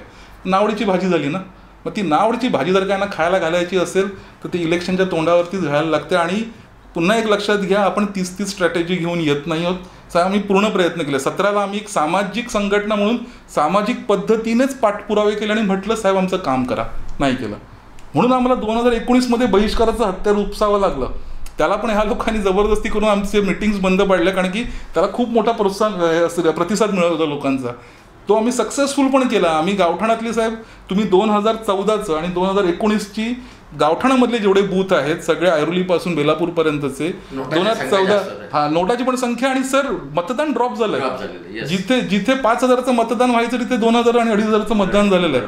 मतदान ड्रॉप कसं झालं ऑटोमॅटिकली? ते आम्ही बहिष्कार केला म्हणून ड्रॉप झाला. तर त्याच्यामुळे आम्ही खात्री आहोत की लोक आमच्या सोबत आहेत. पण बहिष्काराने पण साहेब काय होत नाही हे आम्ही बघितलं, कारण ह्यांना काही फरक पडत नाही. तुम्ही नाही मतं केली, आम्ही दुसरीकडनं मतं आणतो आणि आमचं मॅनेज करतो. म्हणून पर्याय देणं काळाची गरज आहे. आणि नुसतं प्रॉपर्टी कार्डचा विषय नाही आहे साहेब. नव्या मुंबईत आता प्रॉपर्टी कार्ड हा आमचा महत्त्वाचा आणि कळीचा मुद्दा आहे. जर का तुम्ही म्हणाल 10 प्रॉब्लेमपैकी सगळ्यात महत्त्वाचा प्रॉब्लेम काय, तर प्रॉपर्टी कार्ड, कारण की तो माझ्या अस्तित्वाशी निगडीत आहे. तिथे मला संरक्षण पाहिजे आणि त्याच्याशी मी कॉम्प्रोमाइज करू शकत नाही. म्हणजे तुम्ही म्हणाल की बाबा हा मुद्दा सोड आणि बाकीचे 10 मुद्दे कर, नाही करू शकत साहेब. म्हणजे हा नॉन कॉम्प्रोमाइज करणारा विषय आहे प्रॉपर्टी कार्डचा. पण त्याच्या जोडीला पण अनेक विषय आहेत जिथे शहर विकायला काढलं आहे इथपर्यंतची परिस्थिती आहे. पण ते टप्प्याटप्प्यामध्ये आम्ही आता आमच्या मुवमेंटचा तो साहेब भाग बनवणार आहोत. आम्ही लोकांपुढे नुसतं भूमिपुत्रांची फसवणूक नाही झालेली आहे, येणाऱ्या काळामध्ये किंवा होते ऑलरेडी जे कोट्यावधी रुपये खर्च करून फ्लॅट घेत आहेत किंवा शहरामध्ये जी लोक आले त्यांची पण फसवणूक सुरू आहे, तांत्रिकदृष्ट्या सुरू आहे. पण त्यांना ती फसवणूक कळेपर्यंत मे बी वेळ हातातून गेलेली असेल. म्हणून कुठेतरी एक जागरूक सिटीजन म्हणून आमचा प्रयत्न आहे की आम्ही ती फसवणूक लोकांपुढे आणावी, लोकांपर्यंत तो विषय आणावा. त्या विषयाबद्दल कोणी काही बोलत नाही. लोकांना महानगरपालिकेच्या निवडणूक म्हणजे फक्त वॉटर गटर मीटर याच्या पलीकडे कोणी काही विचार करत नाही. पण पालिका म्हणजे वॉटर गटर मीटर नव्हे, पालिका म्हणजे शहर, शहराचं विजन आणि शहर तुमचं भविष्यातलं कसं असेल, ज्याच्यात तुमच्या पुढच्या पिढ्या वाढणार आहेत का, त्याच्यासाठीच म्हणजे ज्या गोष्टीसाठी हे सुनियोजित शहर वसवलं होतं. मुंबईची गर्दी वाढली होती म्हणून तुम्ही आज त्या शहराला बकाल करायला निघालेला, तर हाऊ इट इज, म्हणजे हे कसं सहन करू शकतोय. त्यामुळे ती जेवढी आग आम्हाला लागली आहे ना, इथले स्थानिक भूमिपुत्र असल्या कारणाने इतरांना कळेपर्यंत उशीर होऊ नये म्हणून आमचा प्रयत्न असणार आहे की नुसतं भूमिपुत्रच नव्हे तर आम्ही इतरांना सुद्धा आता जागरूक आणि प्रबोधन करण्याचा आमचा प्रयत्न असणार आहे. निवडणुका ह्या एक आतापर्यंतच्या फसवल्या गेलेले हे तुमच्या आता लक्षात आलेले, किंवा जे नागरिक आहेत त्यांच्या सगळ्यांनाच प्रकल्पग्रस्तांना सगळ्यांनाच माहिती पडली. बरोबर. ह्या निवडणुकीच्या अनुषंगाने आता एकीकडे राज्यामध्ये सरकार वेगळे, केंद्रात सरकार वेगळे, इथले विरोधक जे कालपर्यंत प्रकल्पग्रस्त होते आज ते स्वतःला बीजेपी समजतात. बरोबर. अशा परिस्थितीमध्ये आगरी कोळी फाउंडेशननी निवडणुका लढवण्याचा कॉर्पोरेशनचा निर्णय घेतलेला आहे, काय सांगाल त्याबाबत? मला स्पष्टपणे याच्यावरती मला भाष्य लगेच करता येणार नाही आहे, कारण की आमच्या काही तांत्रिक गोष्टी कंप्लीट व्हायच्या आहेत. म्हणजे कसं असतं की काही ठिकाणी आमचा मनसुबा म्हणाल तर आहे, जर का तुम्ही मला वैयक्तिक इच्छा म्हणाल तर माझी इच्छा खूप आहे, पण माझी एकट्याची इच्छा असून चालत नाही, कारण की आमची संघटना आहे, संघटनेचे काही प्रोटोकॉल्स आहेत, संघटनेच्या प्रोटोकॉलप्रमाणे आम्हाला काही गोष्टी या निर्णय सगळ्यांच्या सर्वसंमतीने आम्हाला घ्यावे लागतात. त्यामुळे त्या प्रोटोकॉल्सनुसार त्याची अधिकृत त्याची जाहीरता जी आहे ती आम्ही लवकरच करू असं अपेक्षित आहे आम्हाला. आणि पण राहिला विषय की ज्यांना कळतंय त्यांनी याचा भाग का होऊ नये, म्हणजे माझा प्रश्न हा आहे. म्हणजे जर का आगरी कोळी युथ फाउंडेशनमध्ये जी लोकं आहेत, जी सुजाण आहेत, ज्यांना गोष्टी कळतात, त्यांना जर का दिसते की फसवणूक होते, मग ही फसवणूक अडवणार कोण? म्हणजे आमची अपेक्षा असते की फसवणूक इतर सो कॉल्ड ज्यांच्याकडे जबाबदारी दिली आहे, म्हणजे जर का सत्ताधारी फसवणूक करतायत तर विरोधकांनी ती अडवायची असते. म्हणजे आपल्या लोकशाहीचा पॅटर्न तशा पद्धतीचा आहे. पण जर का सत्ताधारी आणि विरोधक सगळेच जर का एका माळेचे मणी बनवून बसले असतील, मग शहरासाठी किंवा गावासाठी करायचं कोणी? मग ज्याला कळतंय त्याची पहिली जबाबदारी आहे की त्यांनी या गोष्टीसाठी पुढे आलं पाहिजे. नुसतं एकट्याने पुढे येऊन भागणार नाही. म्हणजे साहेब आमची स्ट्रॅटेजी थोडी डिफरंट असणार आहे. आमचं काम, आम्ही मास्टर आहोत प्रबोधनामध्ये, आम्ही प्रबोधन करणार. आम्ही लोकांना सांगणार की तुमचं काय चोरलं जातंय, आम्ही लोकांना सांगणार की तुमचं काय हरवलं जातंय, आम्ही लोकांना सांगणार की तुमच्याकडून काय लुटलं जातंय. कॉल लोकांना घ्यायचं आमचं काम आहे. आम्ही लोकांपुढे मांडणार, लोक म्हणणार कोणीतरी पुढाकार घेतला पाहिजे. हो, एक संघटना म्हणून आम्ही पुढाकार घेऊ शकतो. म्हणजे आम्ही आत्तापर्यंत भूमिपुत्रांसाठी पुढाकार घेत होतो, आम्ही अख्ख्या शहरासाठी पण पुढाकार घेऊ शकतो. पण लोकांपर्यंत पोचणं फार महत्त्वाचं आहे. आणि माझं स्पष्ट मत आहे, एकतर यांनी सुधरा, आणि हे सुधारण्याच्या मनस्थितीमध्ये नसतील तर मग आम्हाला पर्याय निर्माण करायला लागेल. याच्याबद्दल आम्ही स्पष्ट आहोत. मग पर्याय गरजेचं नाही की आम्ही जिंकलंच पाहिजे, पण आम्ही जिंकण्याच्या हिशोबानेच मग मैदानात उतरणार. बहिष्काराचं हत्यार आपण वापरलं त्यामुळे यांना धडकी भरली होती सर्वांना. बरोबर आहे. आता ते बहिष्काराचं हत्याराचं एक वेगळं स्वरूप म्हणून तुम्ही निवडणुका लढवण्याचं जे जाहीर केलं तर आतापासून धडकी भरली त्याच्यामध्ये. जर समजा आपण आता सांगितलं की काय प्रोटोकॉल आहेत आपल्या याचे, बाकीच्या गोष्टी आहेत, सगळा निर्णय सर्वसामान्य सर्वांचा सर्वमान्य निर्णय होईल त्याच्यामध्ये. तर जर समजा झालं तर आपण उभे केलेल्या कॅन्डिडेटमुळे जे इथले प्रस्थापित आहेत नेते, जे आज बीजेपीत आहेत, काल राष्ट्रवादीत होते, परवा कुठे असतील आता सांगता येत नाही. बरोबर. यांना किती फरक पडेल, यांच्या सत्तेवरती किती जो अंकुश यांनी ठेवलेला आहे त्याच्यात किती फरक पडेल असं वाटतं आपल्याला? मला असं वाटतंय की जर का बहिष्कार सारखी गोष्ट जर का यांना गडबड करू शकते, तर जेव्हा आम्ही ॲक्च्युअलमध्ये जर का निवडणूक उतरतो याच्यात खूप मोठा फरक पडणार आहे. मग आमचा प्रभागांचा आम्ही अंदाज घेतलेला आहे. प्रभाग शक्यतो 3 भागांमध्ये प्रभागाची रचना झालेली आहे. म्हणजे जर का पूर्वी मिक्स व्हायच्या गोष्टी, म्हणजे आपल्या नव्या मुंबईमध्ये साहेब 3 पद्धतीचे घटक राहतात. पहिला घटक आहे भूमिपुत्र, जो गावाला घटक आहे, जो गावठाण क्षेत्रामध्ये राहतो, हा एक घटक झाला. एक मोठा घटक आहे जो झोपडपट्टी शहरामध्ये, जो आपला अल्प उत्पन्न दरातली जी आपली गोरगरीब सगळी जी मंडळी आहेत, ती एका मोठ्या पट्ट्यात MIDC क्षेत्रात जी झोपडपट्टी आहे ती पार दिघ्यापासून सुरू होते. ते दिघ्यापासून राबड्यामध्ये पासून ते नेरूळ, तुर्भा करत नेरूळपर्यंत, बेलापूरपर्यंत हा एक मोठा गट आहे जिथे लार्ज स्केल पॉप्युलेशन आहे आणि खूप मोठे मतदार तिथे आहेत. तर हा एक मोठा घटक आहे. आणि एक जो मधल्या पॅचमध्ये जो शहरी घटक आहे की जो नोडमध्ये येतो, असे 3 वेगवेगळे घटक आहेत. तिन्ही लोकांच्या थोड्या वेगवेगळ्या गरजा आहेत. दुर्दैवाने सगळ्यांना गटर वॉटर मीटरमध्येच अडकून ठेवलं आहे. कोणाला विजनच नाही दिलेलं आहे की नवी मुंबई महानगरपालिका काय काय करू शकते, नवी मुंबई महानगरपालिकेचं बजेट काय, नवी मुंबई महानगरपालिकेचं विजन काय, कोणाला काहीच पडलेलं नाही सर. तर आमचा प्रयत्न असणार आहे, आम्ही साहेब 18 प्रभागांवरती तर कॉन्सन्ट्रेट करतोय स्ट्रेट अवे, कारण की आम्ही 41 प्रभाग आपले आहेत टोटल मिळून. त्या 41 प्रभागांपैकी 20 प्रभाग आम्ही आयडेंटिफाय केले जे गावठाण क्षेत्रात येतात. त्याच्यातले 2 प्रभाग सोडले, म्हणजे तरी सुद्धा आम्ही त्याच्यावर पण आम्ही कॉन्सन्ट्रेट करणार आहोत, पण ते 2 प्रभाग थोडेसे वीक पोझिशनवरती आहेत की तिथे जो डॉमिनन्स असायला पाहिजे गावठाण क्षेत्राचा तो कमी आहे आणि शहरी भाग जो आहे त्याच्यामध्ये जास्त आहे. पण 18 प्रभागांमध्ये साहेब गावठाण क्षेत्र जे आहे त्या 18 प्रभागांमध्ये मोर दॅन 70% आहे, म्हणजे तो डॉमिनेट करणार आहे. गावठाणामधलं जो पॉप्युलेशन आहे त्या 18 प्रभागांमध्ये डॉमिनेट करते. 18 प्रभाग म्हणजे 18 त्रिक 54, 18 त्रिक 54, कराव्यामध्ये 2 त्यांनी दिले, त्याच्यामुळे 54 मधनं 1 गेला, 53 सीट्स अशा आहेत जिथे गावठाणातले गावकरी भूमिपुत्र ठरवणार आहेत नगरसेवक कोण होणार आहे. आम्ही काय करणार आहोत, आम्ही त्या गावकऱ्यांचं प्रबोधन करणार आहोत की त्या गावकऱ्यांना प्रस्थापित विरोधातले आणि प्रस्थापित सत्तेतले लोकांनी आतापर्यंत काय दिलं, ते काय काय देऊ शकत होते आणि त्यांना काय काय मिळू शकतं, ह्या दोन्ही गोष्टींवरती आम्ही प्रबोधन झपाट्याने करणार आहोत. आता आमच्या प्रबोधनाचा फायदा एक होईल की सो कॉल्ड सत्तेतले विरोधातले आमची भाषा बोलायला लागतील. ते बोलतील झालं झालं गेलं विसरून जा मागचं, पुढे हे जे बोलतात तेच आम्ही पण करणार आहोत. अशा गोष्टीत जर का मनापासून काही लोकांनी पुढे आले तर आम्हाला काही फरक पडत नाही, कारण आम्हाला शहराचं भलं झाल्याशी मतलब आहे. पण नसेल झालं तर आम्ही त्या 18 प्रभागांना तर विजन साहेब देणार आहोत आणि तो विजन फक्त त्या 18 प्रभागांपुरता मर्यादित नसून तो पूर्ण ज्या तिन्ही जे घटक सांगितले मी 40च्या 40 प्रभागांना अफेक्ट करणार आहे याची मला खात्री आहे. उदाहरण साहेब द्यायचं झालं, आपलं गेल्या वर्षीचं बजेट 4,850 कोटीचा होता, बरोबर आहे. त्याच्यामध्ये 3,000 कोटीचं नेट इन्कम होतं, 3,200 कोटीचं. तुम्ही आता रिसेंटली काही बॅनरबाजी बघितली असेल साहेब. बॅनरबाजी काय होती की 500 फुटाच्या आतली प्रॉपर्टी टॅक्स माफ, याचा निर्णय घेणार हो, घेतलेला नाही आहे. पण बॅनर सगळ्यांनी लावले, सत्तेतल्या लोकांनी पण लावले आणि विरोधातल्या लोकांनी पण लावले, ते घेऊ द्या श्रेय. माझा असा क्लेम आहे की 500 फुटच का, सगळ्यांना माफी का नको, सरसकट माफी का नको. आमच्या गावठाण तर 3 पट पण घेत आहे, पण मी म्हणतो आहे एखादा 1000 फूटमध्ये राहणारा का नको त्याला माफी, आहे एखादा 1200 फूटमध्ये राहणारा का नको माफी. माझं तर मत आहे साहेब, पूर्ण नवा मुंबईमध्ये पुढचे 5 वर्ष प्रॉपर्टी टॅक्स नाही घेतला तरी फरक पडत नाही. याच्यासाठी माझा स्पेशल तुमच्या निमित्ताने मी ती आकडेवारी जाहीर करायला हरकत नाही. ॲक्च्युली नवीन बजेटची वाट बघत होतो मी, तो नवीन बजेट काल येणार होता पण का अजून आलेला नाही आहे, तो मी वाट बघत होतो. पण तुमच्या माहितीसाठी म्हणून सांगतो, 4,850 कोटीचा बजेट होता गेल्या वर्षीचा. त्याच्यामध्ये जी जमा होती ना साहेब, ओपनिंग बॅलन्स ज्याला म्हणतात सरप्लस, ती जमा होती 1,674 कोटीची. 1,674 कोटी ही जमा होती. आणि तुमच्या माहितीसाठी साहेब, प्रॉपर्टी टॅक्स जो आपण गोळा करतो सगळीकडनं, मारामारी करून म्हणतात प्रॉपर्टी टॅक्स हा खूप मोठा सोर्स आहे यांचा. तुमच्या माहितीसाठी प्रॉपर्टी टॅक्स गेल्या वर्षी जो जमा झाला होता वर्ष 2021 मध्ये फक्त 374 कोटी.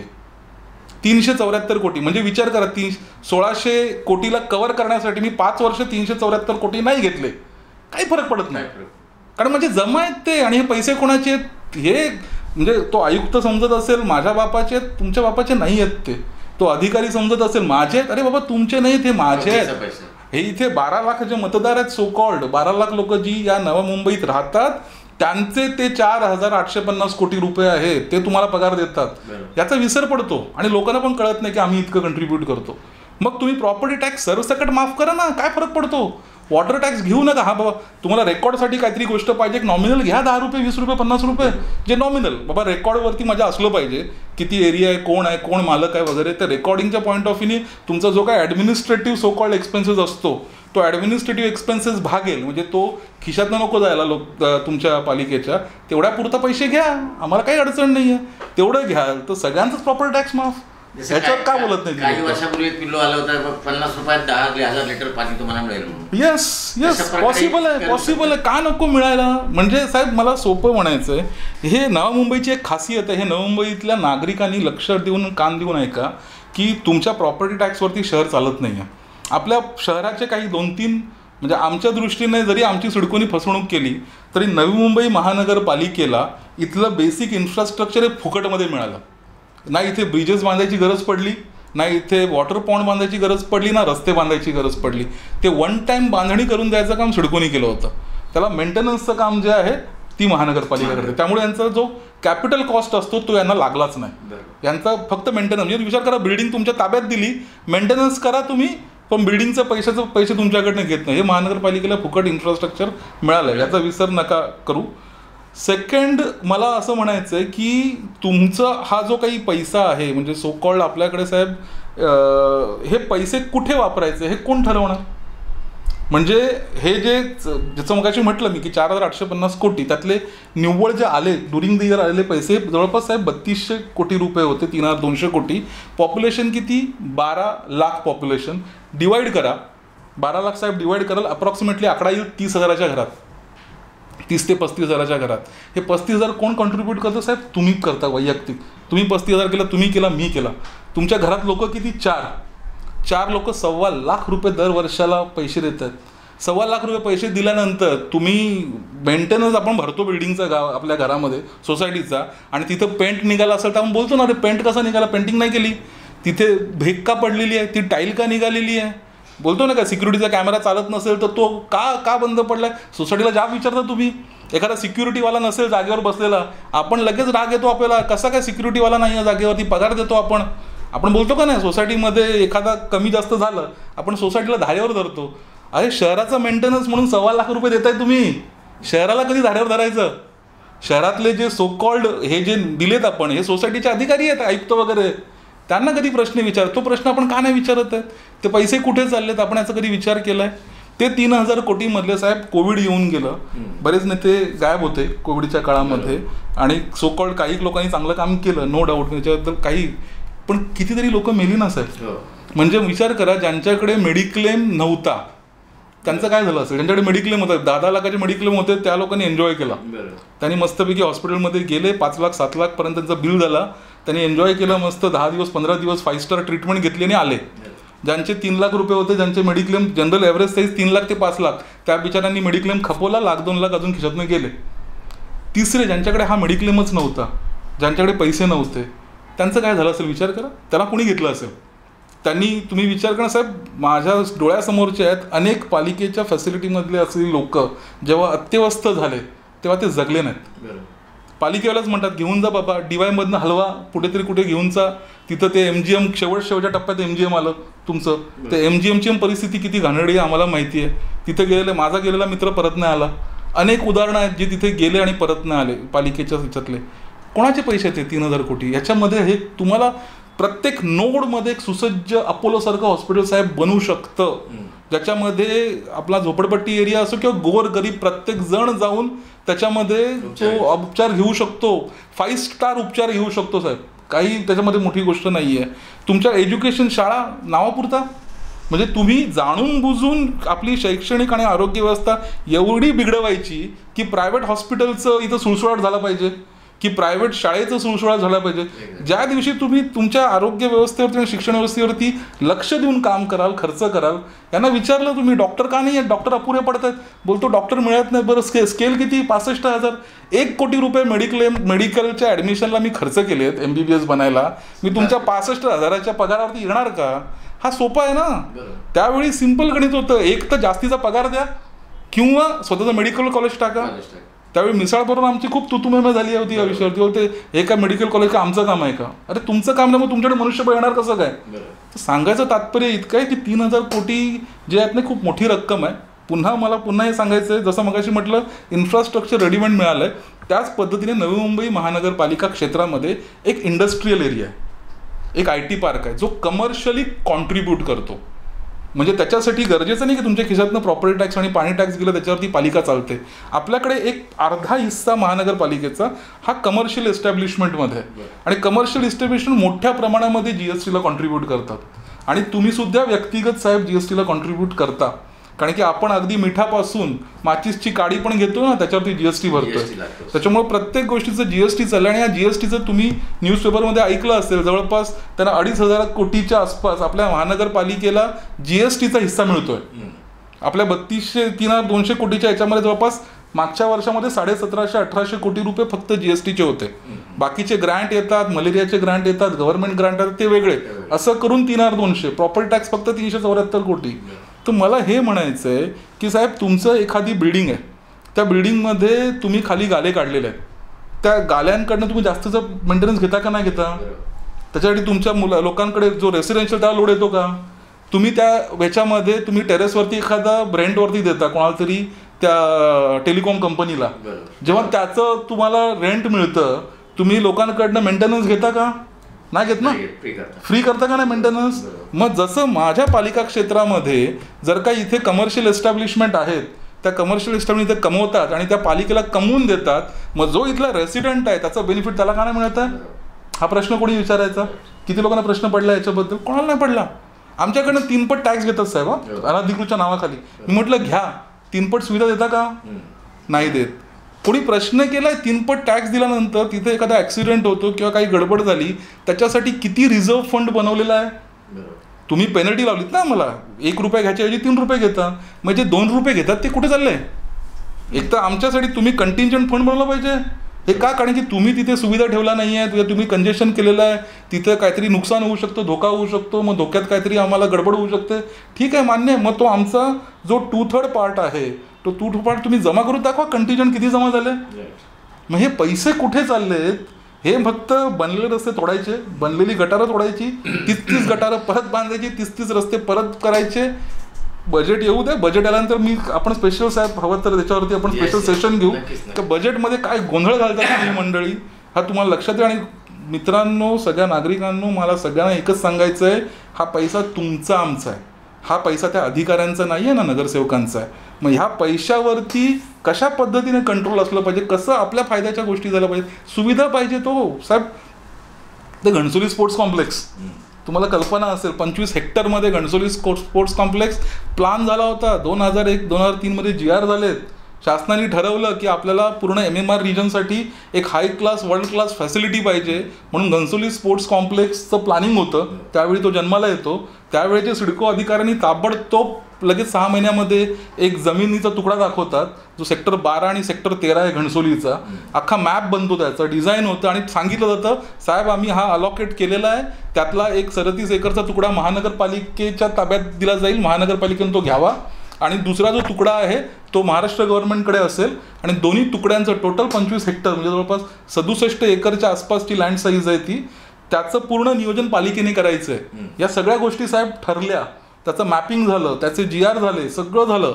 आणि अचानक जेव्हा या सिटीचं कमर्शियल डेव्हलपमेंट होतं, लगेच सिडकोच्या मनात येतं की ते जमीन विकून टाकायची. कोणी अधिकार दिला? 2013 मध्ये तुम्ही बोर्ड GB घेता, जनरल बॉडी मीटिंग जी पालिकेने घेऊन रिझर्वेशन टाकलेले असतात, रिझर्वेशन सेट केले जातात की हे रिझर्वेशन असावे. त्याला 2014 पर्यंत तुमच्याकडे पोहोचवले जातात नगरविकासकडे. नगरविकास 2014 पासून 2019 पर्यंत त्याच्यावरती काही कॉलच घेत नाही. याच्याबद्दल कोणीच भांडत नाही, कोणीच बोलत नाही, कारण सगळ्यांचे हात माखले त्याच्यामध्ये. आणि मग तो अचानक कॅन्सल केला जातो 2021 मध्ये आणि सांगितलं जातं 500 मीटरच्या वरती पालिकेला अधिकार नाही आहे. हा सगळा मूर्खपणा आहे हो. हे जे काय का चाललंय आणि हे लोकांचं नुकसान आहे. मला सांगायचं तात्पर्य इतकंच आहे की हा किती लोकांची लायकी आहे, म्हणजे मी थोडा हार्ड शब्द वापरतोय मी, पण मला वापरायचं आहे की किती लोकांची लायकी आहे. Navi Mumbai sports असोसिएशनचं sports club आहे नवी मुंबईमध्ये, 10 लाख रुपये मेंबरशिप आहे. कोणाची लायकी आहे? माझी तरी नाही आहे. 10 लाख रुपये मेंबरशिप भरायची आणि तिथे मेंबरशिप घ्यायची. आमच्या इथे ऐरोलीमध्ये ऐरोली स्पोर्ट्स कॉम्प्लेक्स आहे, 5 लाख रुपये मेंबरशिप फीस आहे. छोटूसच आहे, फार मोठं पण नाही त्याच्या एवढं. 5 लाख रुपये मेंबरशिप फीज आहे. कोणाची लायकी आहे? माझी तरी नाही आहे 5 लाख रुपये भरून तिथे मेंबरशिप घ्यायची. म्हणजे काय, फक्त 5% जे काय सोकॉल्ड श्रीमंत वर्ग आहे त्यांच्यासाठी हे नवी मुंबई शहर आहे. मग इथे जे घणसोली स्पोर्ट्स कॉम्प्लेक्स बनत होतं 67 एकरमध्ये, ते सगळ्यामध्ये तिथे माझा पोरगा पण जाणार होता ना.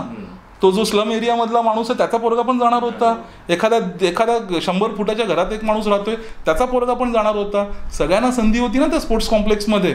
सगळ्यांचं जे क्रीडा क्षेत्रातलं भवितव्य आहे, नुसतं नवी मुंबईतलंच नाही तर अख्ख्या कोकण रिजनमधल्यांचं तिथे भवितव्य होतं. ते भवितव्य कोणाच्या तरी हातात अधिकार आहेत. म्हणजे हे MDने अधिकार वापरले, आम्हाला नागवलं भूमिपुत्रांना. आता हेच अधिकार वापरून ते अख्ख्या शहराला नागवायला निघालाय. तर कसं सहन करताय? म्हणजे कळतंय मला की लोकांना माहिती नाही आहे, हा विषय आहे. आम्हाला कळल्यानंतर आमच्या आतमध्ये आग लागते. किती आग लागल्यामुळे वाटतं की अरे हा इतका मूर्खपणा कसं सहन करू शकतो. म्हणजे आज नेमकं साहेब शिवजयंतीच्या निमित्ताने असाच काहीसा गोष्ट त्या शिवाजी महाराजांच्या काळात होता. आपण शिवरायांचं नाव घेतो नुसतं, पण शिवाजी महाराजांचा अभ्यास करत नाही. शिवाजी महाराजांनी त्यावेळी 4ही साईडनी साहेब, कधी नकाशा सुरुवातीचा बघाल तर एका साईडनी मोगलांनी घेरलं होतं, दुसऱ्या साईडनी आदिलशाही होती, तिसऱ्या साईडनी सिद्धी होता, चौथ्या साईडनी पोर्तुगीज होते, इंग्रज होते. सगळ्यांनी नामोहराम केलं होतं ना, पण तरी लोकांचं राज्य, लोकांचं अधिकार मिळावे म्हणून जो राजा भांडला त्याच्या नावाने शिवजयंत्या साजऱ्या करतात.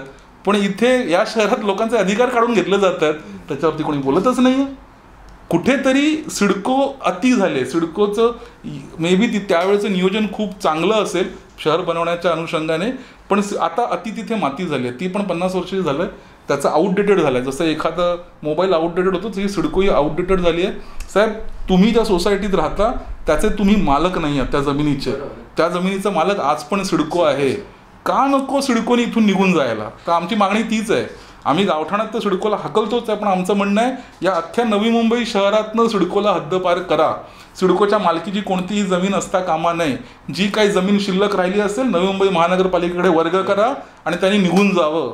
आणि साहेब, त्या मगाशी जी सांगितलं 37 एकर, थँक्स टू तुकाराम मुंडे. आम्हाला कधी वाईट वाटतं आमच्यामुळे तो गेला, पण थँक्स टू हिम जेव्हा पालिकेकडनं तो 37 एकरचा भूखंड पण सिडको काढायला निघाली होती, त्या माणसाने माझ्या माहितीप्रमाणे 15 दिवस का महिनाभरामध्ये 22 कोटी रुपये जमा केले आणि जाऊन 37 एकरचा प्लॉट जो भूखंड आहे तो ताब्यात घेतला. तेव्हा जाऊन तो 37 एकर तरी यांच्याकडे आहे, पण स्टील त्याच्यावरती एक PIL सुरू आहे पूर्ण 65 एकरसाठी. आम्ही त्याच्या समर्थनामध्ये आहोत. त्या 65 एकरच्या जमिनी स्पोर्ट्स कॉम्प्लेक्ससाठी असायला पाहिजे. तर माझं म्हणणं इतकंच आहे की शहरवासियांनो आणि सर्वांना माझी विनंती आहे की सिडको खूप चुकीच्या पद्धतीने काम करते सगळ्यांसाठी. तुमचे आमचे ओपन स्पेसेस, ओपन प्लॉट्स जे आहेत ते त्यांनी विकायला काढलेत. स्टेशन जवळचे ओपन स्पेसेस, ओपन प्लॉट्स विकायला काढलेले आहेत. तर ह्या सगळ्या गोष्टी रोखण्यासाठी सिडकोला एकूण हद्दपार करणं फार गरजेचं आहे. सिडको कोणी मोठी मोगलाई सरंजाम लागून गेलेली नाही आहे. अजून मला एक गोष्ट साहेब जाता जाता फक्त एक थोडंसं ॲडिशन करून सांगावं असं वाटतंय. ती गोष्ट म्हणजे अनेकदा पालिका अधिकाऱ्यांशी जेव्हा चर्चा होते आमची, तेव्हा पालिका अधिकारी खूप हतबल दिसतात आम्हाला सिडकोच्या अगेन्स्ट. म्हणजे आम्ही म्हणतो का नाही घेतात तुम्ही, का नाही ताब्यात घ्या, तुमच्याकडे MRTPचे अधिकार आहेत, तुम्ही वापरा, का नाही वापरतात? ते हतबल दिसतात. ते म्हणतात नाही पैसे मागतायत, इतके पैसे द्यायला लागतील, तितके पैसे द्यायला लागतील वगैरे वगैरे वगैरे. त्यांना फक्त एक साहेब मी आठवण करून दिली तुमच्या माध्यमातून, जे नेते ऐकतील, जी लोक ऐकतील त्यांच्या माहितीसाठी. सिडकोनी नव्या मुंबईतल्या या ज्या जमिनी आहेत, या जमिनी काय सगळ्या कंपन्सेशन देऊन विकत नाही घेतलेल्या. लक्षात घ्या, या फक्त खाजगी जमिनी घेतल्यात ज्या आमच्या नावे होत्या वैयक्तिक, त्याचे कंपन्सेशनसाठी पेमेंट्स केलेत. पण आमच्या शहरामध्ये गुरचरणी होत्या, त्याचे पैसे नाही दिले सिडकोनी. खाजण जमीन होती, त्याचे पैसे नाही दिले. मिठागृह होती इथे, त्याचे पैसे नाही दिले. त्या सगळ्या जमिनी फुकटमध्ये मिळाल्या. माझ्या कॅल्क्युलेशनप्रमाणे, माझ्याकडे एक्झॅक्ट आकडेवारी नाही आहे, पण माझ्याकडे जो अंदाज आहे त्या अंदाजाप्रमाणे हार्डली 30 to 40% जमिनीसाठी सिडकोला कंपन्सेशन पे करावं लागलं आहे. 60% जमिनी या फुकटामध्ये मिळालेल्या आहेत सिडकोला. मग जर का या फुकटात मिळाल्या जमिनी जर का सिडकोच नसती तर या खाजणी, या गुरचरणी, या सगळ्या मोकळ्या जागा या नवी मुंबई महानगरपालिकेच्या ऑटोमॅटिकली झाल्या असत्या. जर का ग्रामपंचायतीतनं महानगरपालिका झाली तर ह्या सगळ्या जमिनींची मालिका असती. मग या सगळ्या जमिनींसाठी पालिकेला पैसे का भरायला लागायला पाहिजेत? हा प्रश्न किती नगरसेवकांनी विचारला, किती नगरसेवकांच्या डोक्यामध्ये हा प्रकाश पडला, हे मला सांगायचं. म्हणून कसं आहे, भले आम्ही भूमिपुत्रांसाठी साहेब भांडतो, भूमिपुत्रांसाठी तांत्रिकदृष्ट्या आमची मागणी सुरू, आणि आम्हाला खात्री आम्ही विजयाच्या भरपूर जवळ आहोत. आजसुद्धा एक बातमी उडालेली आहे. ती उडालेली बातमी किती तथ्य, जोपर्यंत कागद आमच्या हातात येत नाही तोपर्यंत आम्ही त्याच्यावरती फार भाष्य करणार नाही आहे. पण मला हेच सांगायचं, फक्त भूमिपुत्रच नव्हे तर पूर्ण नव्या मुंबई शहरावरती या सगळ्या सो कॉल्ड ओरबडणाऱ्या लोकांचा डोळा आहे. आमचं म्हणणं इतकंच आहे, नव्या मुंबई आमची मातृभूमी आहे, तिला ओरबाडू नका. इथे असलेल्या लोकांना पण माझी विनंती आहे, आम्ही जी चळवळ उभी करतोय नवी मुंबईसाठी त्यात तुम्ही सहभागी व्हा. नवी मुंबईने तुमच्या डोक्यावर छप्पर दिलं आहे. नवी मुंबई तुमच्या पोटाला अन्न देते. नवी मुंबई तुमच्या अंगावरती वस्त्र देते. नवी मुंबई तुम्हाला सन्मानाने जगायला तुम्हाला ती शिकवते किंवा तुम्हाला सन्मानाने जगण्याची संधी देते. तर इतकी जी म्हणजे तुमची ती कर्मभूमी झाली. मग हे कर्मभूमीप्रती आपली पण काहीतरी जबाबदारी आहे. फक्त गाववाल्यांचीच ती जबाबदारी नाही आहे, फक्त भूमिपुत्रांची ती जबाबदारी नाही आहे, तर शहरवासीय म्हणून तुमची पण जबाबदारी आहे.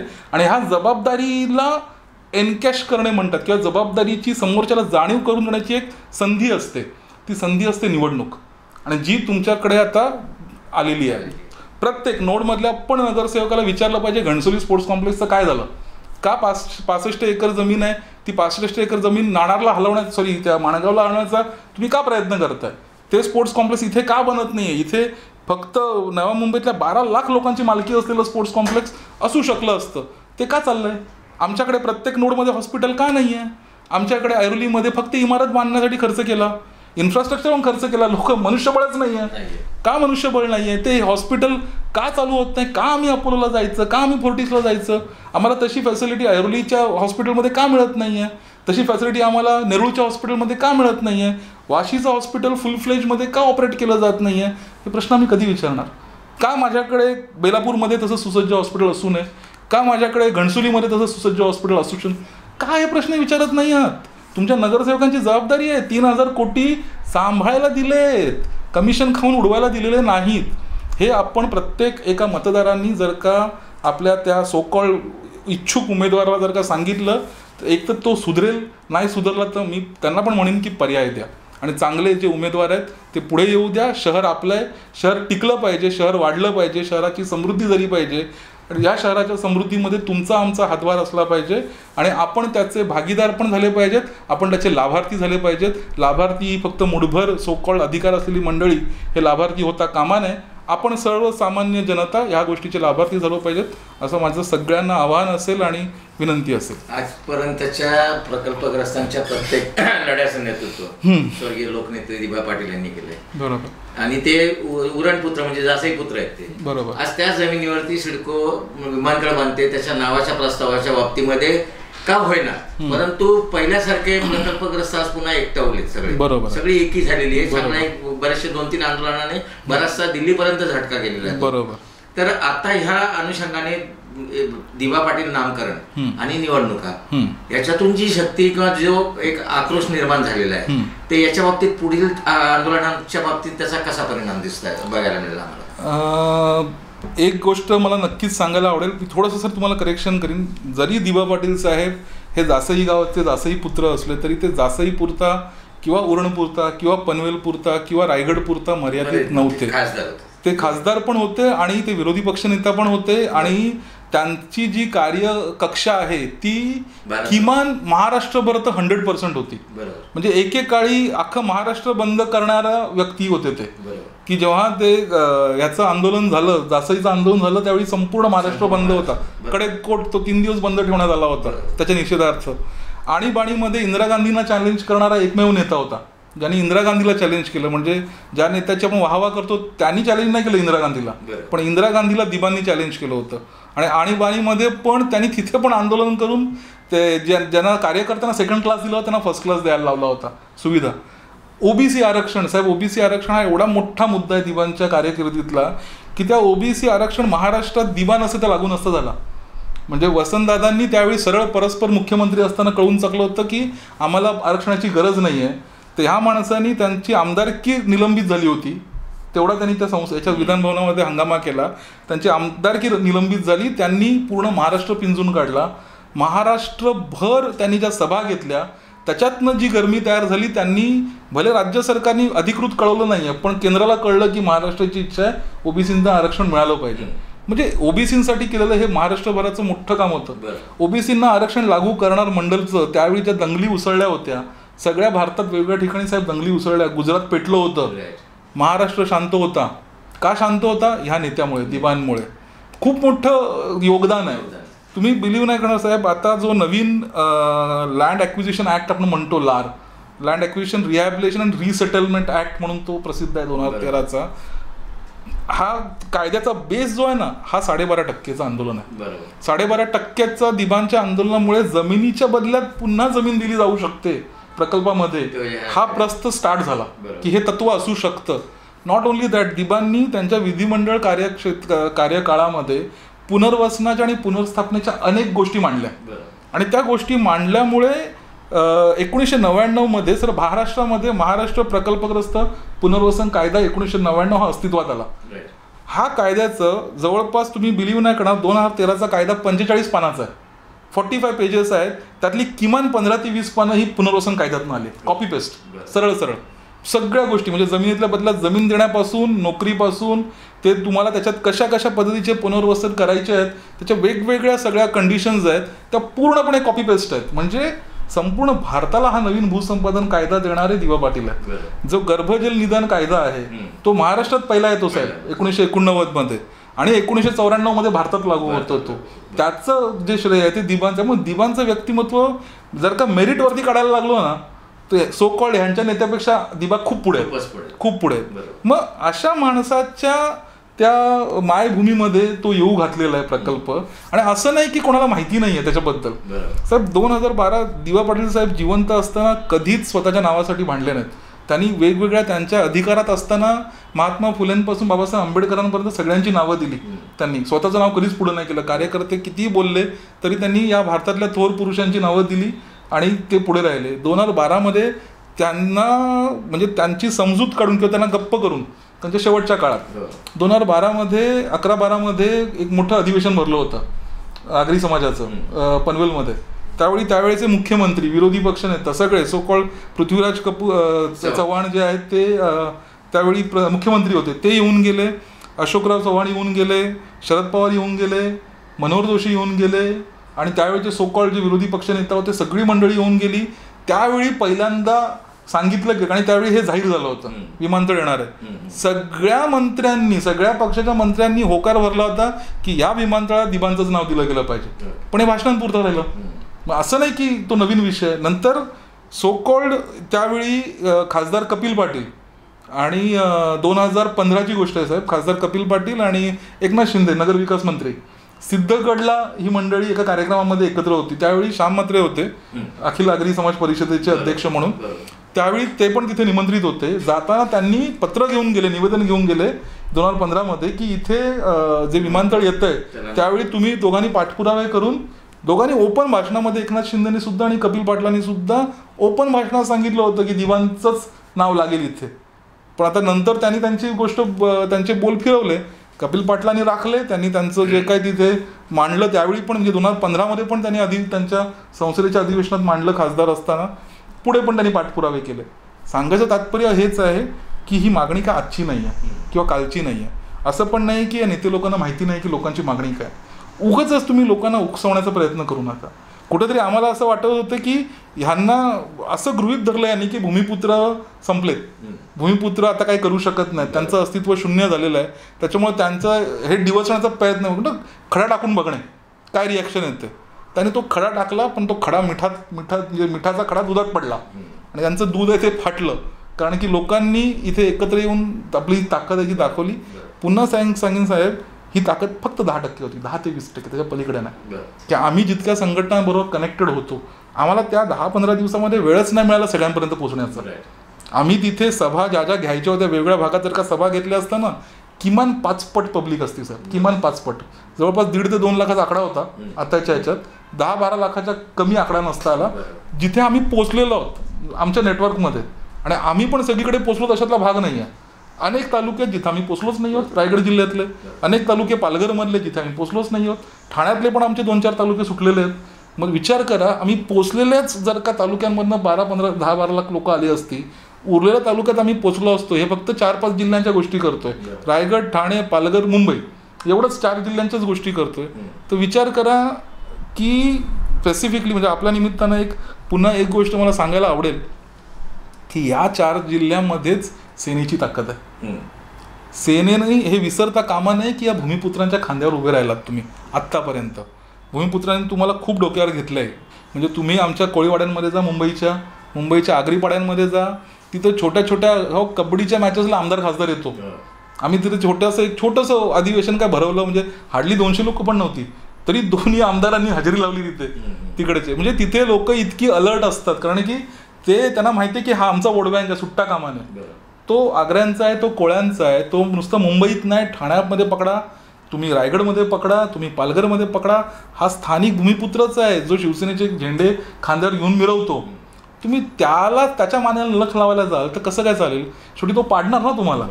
कुठेतरी तुम्ही जे कोणी सो कॉल्ड आपले जे नेतृत्व आहे पक्षाचं, त्यांनी या गोष्टीला गांभीर्याने घेतलं पाहिजे की आमचं काय तुमच्या पक्षाविरोधात काय आमचा विरोध नाही आहे. आमची दिबांसाठीची मागणी आहे, पण दिबांची अस्मिता जी आहे ना ती आमच्या हृदयात कोरलेली आहे. तिला छेडायला जाल तर आम्ही पक्षभिक्ष काही बघणार नाही. त्याच्यामुळे तुम्हाला पूर्ण नम्र आव्हान आहे, शक्य झालं तर तुम्हीच जाहीर करून टाका की तुमची पण इच्छा दिवाणचं नाव देण्याची आहे. आणि तुम्ही मोठे नेते आहात, महाराष्ट्रात कुठेही बाळासाहेबांचं नाव तुम्ही देऊ शकता. ऑलरेडी समृद्धी महामार्ग जो आपला नागपूरपासून येतोय मुंबईपर्यंत, त्याला तुम्ही बाळासाहेबांचं दिलेलं आहे. अनेक स्मारकं तुम्ही उभी करू शकता त्यांची. आम्हाला काही आपत्ती नाही आहे, आम्हाला काही त्याच्याबद्दल आमचं ऑब्जेक्शन नाही. आमचं एकच म्हणणं आहे की हे जे नवी मुंबईतलं विमानतळ आहे त्याला फक्त आणि फक्त दिवा पाटील साहेबांचं नाव लागलं पाहिजे. दुसरं कुठलंही नाव आम्हाला खपणार नाही, जिरणार नाही, पचणार नाही. आम्ही ते सहन करणार नाही. आणि भूमिपुत्र एक आहे आणि तो आता कळायला लागला आहे. म्हणजे आता काय झालं आहे की आताची जी पिढी आहे ना, ही सोशल नेटवर्कच्या माध्यमातून कनेक्टेड आहे. आमच्या जितक्या संघटनांमधनं ही लोकं आली, ती लोकं साहेब शिक्षित वर्ग आहे. ही अशी डोके फिरलेली किंवा कोणीतरी डोकं गरम केलं आणि गेली अशातली गोष्ट नाही आहे. त्याच्यामुळे ही शहाणी लोकं आहेत. शहाण्या लोकांना माहिती आहे की लोकांना कसं एकत्रित करायचं. ही लोकं वैचारिक परिवर्तन करणाऱ्या क्षमतेची आहेत. त्यांना विनाकारण चॅलेंज करू नका असं माझं म्हणणं आहे. बाकी तुम्ही तुमचं राजकारण करा, पण विमानतळाला नाव दिवाणचं लागलं पाहिजे हे आमचं स्पष्ट मत. आणि नवी मुंबईमध्ये विस्तारित गावठाणातलं प्रॉपर्टी कार्ड आम्हाला मिळालं पाहिजे, आमची प्रमुख मागणी. आणि नवी मुंबईच्या पण अस्मितेशी खेळू नका. नवी मुंबई आम्ही लुटून देणार नाही. जे आत्तापर्यंत जे केलं ते केलं. इथून पुढे तुम्हाला फार जास्त त्याचा जे चालू आहे ना ओरबाडणं नवी मुंबईला, ते थांबवा. म्हणजे आम्ही तुम्हाला त्रास देणार नाही, पण तरी पण तुम्ही चालू ठेवलं तर आम्ही तुम्हाला पर्याय दिल्याशिवाय राहणार नाही. तर हे होत्या आपल्यासोबत निलेश पाटील साहेब, ज्यांनी आपल्या आजच्या मुलाखतीमध्ये सिडको लँड ॲक्विजिशनच्या पासून प्रकल्पग्रस्तांच्या काय काय भावना होत्या, काय काय मागण्या होत्या आणि त्यांची कशी फसवणूक केली आजही करतायत. त्याच्यानंतर निर्माण झालेली इथली महानगरपालिका, तिला येणारा कर, त्यांच्या काही फसव्या गोष्टी याबाबतच्या अत्यंत स्फोटक अशा प्रतिक्रिया याच्यासहित उदाहरणासहित दिलेल्या आहेत आणि प्रत्येक फिगरसहित दिलेल्या आहेत. बजेटची फिगर त्यांनी दिलेली आहे. एवढं सगळं असताना आज महानगरपालिकेच्या निवडणुका तोंडावर येत असताना भावी जे नगरसेवक बनू इच्छितात त्यांना एक कानमंत्र म्हणजे एक गुरुमंत्र पण दिला असं म्हटलं तर वावगं ठरणार नाही ह्या निमित्ताने. आणि स्टार वेब टी व्हीकडेच असे काही स्पेशल एक्सक्लुझिव्ह रिपोर्ट्स असतात ज्याचा फायदा भावी नगरसेवकांना ह्या येणाऱ्या काळात होऊ शकेल. आणि आज आमच्याकडे निलेश पाटील सरांनी जी माहिती चांगली दिली ती तुमच्या नक्की उपयोगात पडेल. तुम्ही विचार करा, या शहरासाठी आपण काय आहात, आपण का नगरसेवक बनता याचे जरा भान ठेवा आणि आपल्या काय काय अधिकार, आपले काय काय कर्तव्य याची जाण ठेवा. आणि नगरसेवक व्हा, तुम्हाला शुभेच्छा आहेतच, परंतु ह्याही गोष्टी विसरता कामा नये. ह्या खूप अभ्यासपूर्ण अशा गोष्टी आज सांगितलेल्या आहेत. ह्या कदाचित जर तुम्ही अभ्यासलात तर तुम्ही एक चांगला नगरसेवक बनू शकाल, एक चांगला आमदार बनू शकाल, एक चांगला खासदार बनू शकाल, एक चांगला मंत्रीही बनू शकाल. कुणाचं नशीब कुठे चमकेल. स्टार वेब टी व्हीसाठी कॅमेरामन रघुजीत मारवावर सोनूसहित संपादक अनिल कुमार उबाळे यांचा रिपोर्ट.